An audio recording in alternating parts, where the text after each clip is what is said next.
Amigos e amigas do canal do Paulo Nunes, infelizmente a batalha foi perdida, pelo menos na Câmara dos Deputados, mas não tenho nenhuma esperança de que a famosa PEC dos precatórios, que o governo usou de maneira ardilosa e mentirosa para dizer que essa mudança na Constituição brasileira era apenas para pagar durante um ano um Bolsa Família de R$400. Mas você tem que se perguntar antes de qualquer coisa, o que serão R$400 com a inflação de 10% a 12% no ano que vem? Para você comprar carne de R$40 o quilo. Mas o cerne da questão não é essa. Nós falamos aqui 2 vezes sobre essa questão dos precatórios. Eu acabei de ver um vídeo aqui, uma propaganda do TikTok, onde o cidadão chega e fala para a moça assim: você quer ganhar 45 ou 400? Eu digo, 400 é claro. Eu disse assim, por que será que os petistas estão contra Bolsonaro? Bolsonaro quer pagar 400 e os petistas não estão querendo deixar, inclusive entraram na justiça. Então, esse grau de ignorância que tem o Brasil, e quando eu estou falando de ignorância, eu não estou querendo ofender ninguém, porque ignorante é aquele que não sabe. A partir do momento que ele sabe, ele deixa de ser ignorante. Mas existe um grupo de pessoas no Brasil que se aproveita dessa situação da maioria do povo brasileiro. E por que eles fazem isso? Porque, infelizmente, a maioria do povo brasileiro tem culpa no cartório. Por que eu digo isso? Porque ela não se interessa pelas coisas. É necessário que alguém brigue por essa maioria. E isso é ruim, porque não existem pessoas em todos os lugares com a mesma disposição. Muita gente desiste no meio do caminho da luta, o que também é natural. Apenas aqueles aguerridos, eles vão até o fim lutando e defendendo a sua ideia até a morte, né? Mas isso tem mudado muito. E cada dia que passa, é fundamental que as pessoas se esclareçam mais.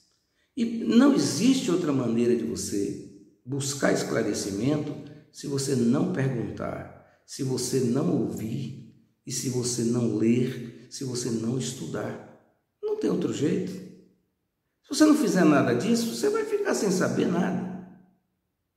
Eu quero contar aqui, aproveitar aqui que hoje é um desabafo e pedir a você para se inscrever no nosso canal. Nós começamos a nossa campanha dos 600 inscritos. Não vamos falar em menos de 600, porque estamos com 508. É só você ir lá e no botãozinho que é assim, inscrever-se, apertar o dedinho, você estará inscrito nesse canal, podendo perguntar, podendo sugerir, podendo criticar, podendo fazer tudo. E assim nós vamos estudando junto. Então, eu queria contar uma coisa. O meu maior professor de política chama-se Fernando Eliodoro de Santana, que quando eu tinha 16 anos, começou no jeito dele a me ensinar política.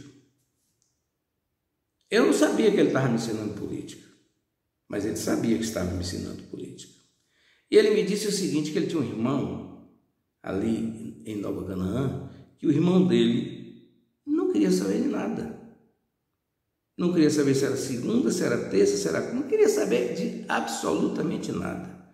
Não ouvia rádio, não ouvia televisão, não queria saber de nada. Ao contrário dele, que era envolvido na política, era professor em Vitória da Conquista e tudo. Então, existe uma maneira de você viver assim também.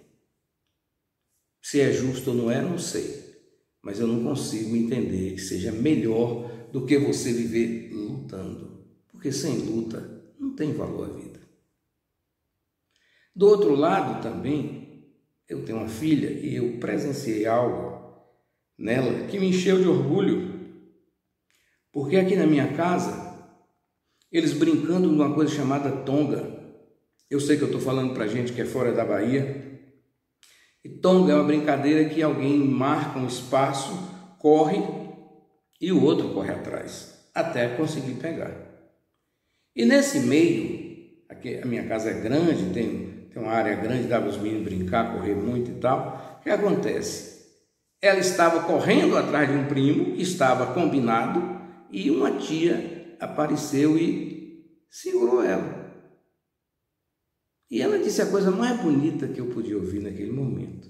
Ela disse: ô tia, o jogo tem regra. Quer dizer, ninguém podia pegar uma pessoa que estava brincando de correr e chegar no tempo de pegar o outro. Porque a regra do jogo era essa, chamada tonga. Você corre e eu vou lhe pegar. Se alguém pega você ou me pega, quebrou a regra do jogo. Então, meus caros, é isso que eu ainda vou insistir falando pela terceira vez sobre a tal PEC dos precatórios, que alguém colocou no TikTok, essa imbecilidade, dizendo que o pessoal da esquerda é contra o Bolsa Família. Isso é de uma leviandade, de uma maldade, de uma canalice tão grande, que às vezes dá vontade de você vomitar. Eu quero dizer a vocês que eu assisti toda a votação na Câmara dos Deputados. Mais de 11 horas e 40 minutos de trabalho. Eu não perdi um detalhe. Eu prestei atenção em todos os discursos para poder aqui resumir num pouquinho de tempo e passar para você que não teve tempo de fazê-lo. E eu ouvi coisas de estarrecer. E aí, é por isso que eu estou voltando a chamar a sua atenção. Se fosse para poder votar algo para o Bolsa Família ou para o Auxílio Brasil, precisaria aparecer um nome de precatório?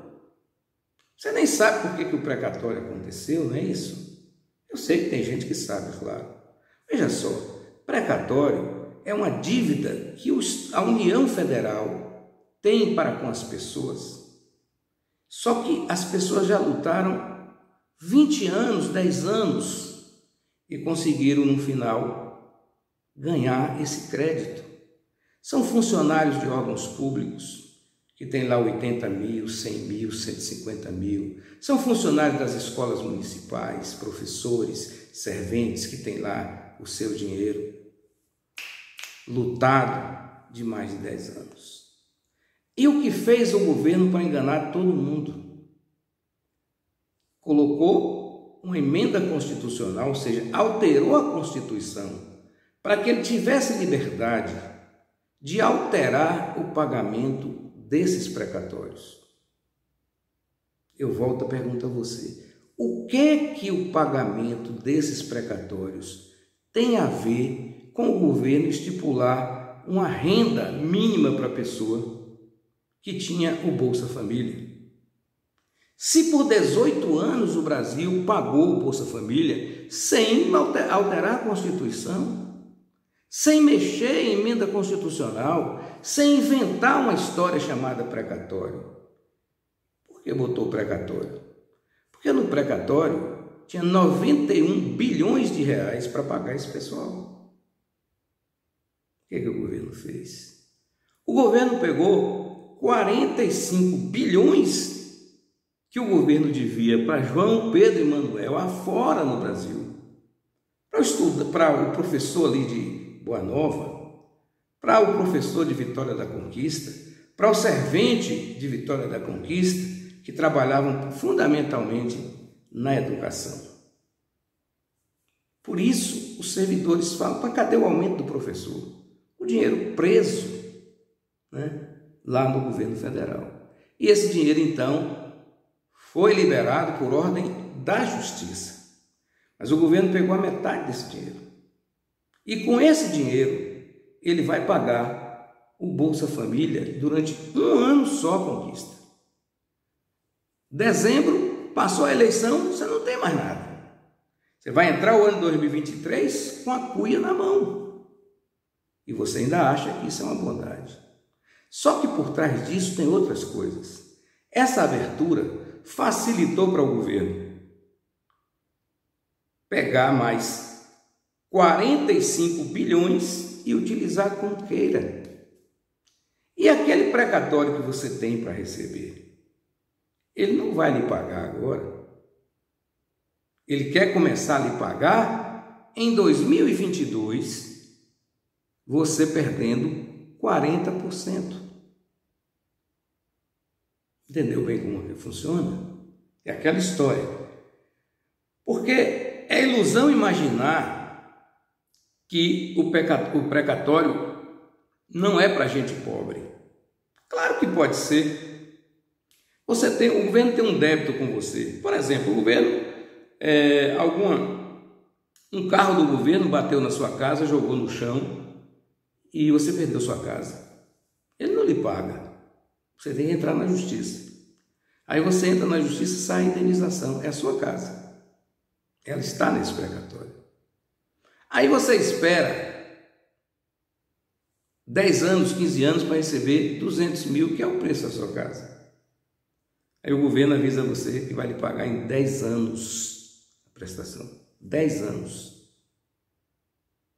Com juro de uma média de 0,6, 0,7% ao mês.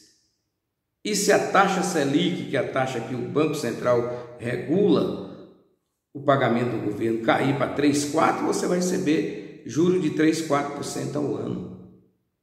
Só que aí, nesse meio, você não aguenta. Aí tem o Banco BTG, tem o Santander, tem o Itaú, pronto para lhe comprar o seu crédito. Aí o governo lhe deve 200 mil e o banco chega para você e fala, não, eu lhe dou 100 mil aqui. Você está no aperto, você pega os 100 mil e o banco fica com 200 mil para ele receber quando ele quiser. Mas ele não vai esperar 10 anos, por quê? Porque o governo sempre está vendendo alguma coisa. Por exemplo, agora no mês de abril, o governo vai vender os Correios, porque ele não suporta que os Correios deem um lucro e vai dar esse ano um lucro de 2 a 3 bilhões de reais. Mas ele vai vender. Só que quem vai comprar os Correios não precisa ter dinheiro vivo. Aí pega esses 200 mil do precatório que eu acabei de falar com você, junta com outros precatórios e compra o Correio. Pergunta a você, qual foi o dinheiro que entrou para o governo? Nada. Mas, porque esse dinheiro o governo já devia a outras pessoas. Ele apenas deixou de pagar essas pessoas pelo prazo de 10 anos que eu estou falando e vende para esse pessoal. Então você recebe papel, mas não é dinheiro que você possa movimentar. E entrega uma empresa que dará esse ano de 2021 um lucro de 3 bilhões de reais. É assim que funciona. E aí os deputados faziam revezamento no microfone, cada um mentindo mais do que o outro e dizendo que estavam ali lutando para pagar o Auxílio Brasil. Mas é mentira.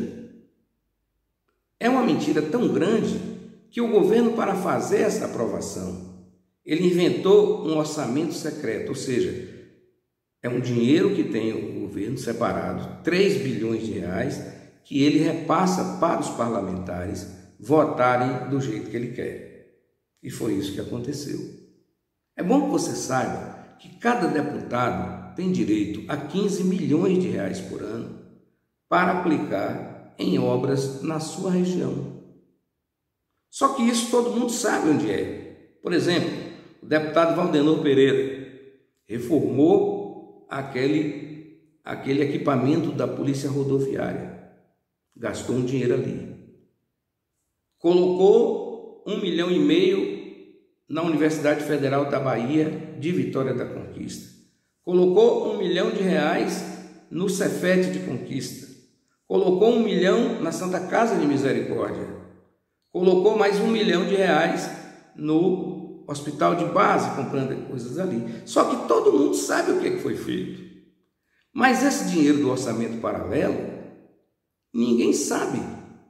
É passado o crédito para o deputado E o deputado vai chegar com o prefeito da cidade e escolher uma obra que às vezes não é uma obra de extrema urgência para poder fazer alguma coisa. E aí é que mora o problema, porque a desonestidade vem aí. Aí você resolve comprar 500 computadores para uma escola, um exemplo. Aí a empresa vende esses computadores com preço maior e devolve o dinheiro para o deputado. Por que isso? Porque não tem publicidade. Ninguém sabe. Não é anunciado na imprensa, não sai no diário oficial, não sai no site. Enfim, ninguém sabe nada. Esse é o jogo da política rasteira que nós estamos vendo no Brasil. Não estou dizendo que é da agora, não. Mas o que eu assisti hoje na Câmara dos Deputados, eu confesso aos senhores, é de dar nojo em urubu. Um cinismo exagerado, quando o cidadão, que a gente sabia que ele estava ali recebendo benesse, e sabendo que o Auxílio Brasil será pago com o dinheiro que é de quem já tem crédito no governo, porque perdeu alguma coisa, não é dado. E o governo vai utilizar para fazer isso. E, além disso, vai expandir para que mais verbas entrem para o orçamento secreto, que é esse que eu estou dizendo. E por que será que alguém questiona no Supremo Tribunal Federal, que foi o caso, e o Supremo Federal manda suspender não a votação, não o Auxílio Brasil, né? Mas o orçamento oculto, o orçamento paralelo,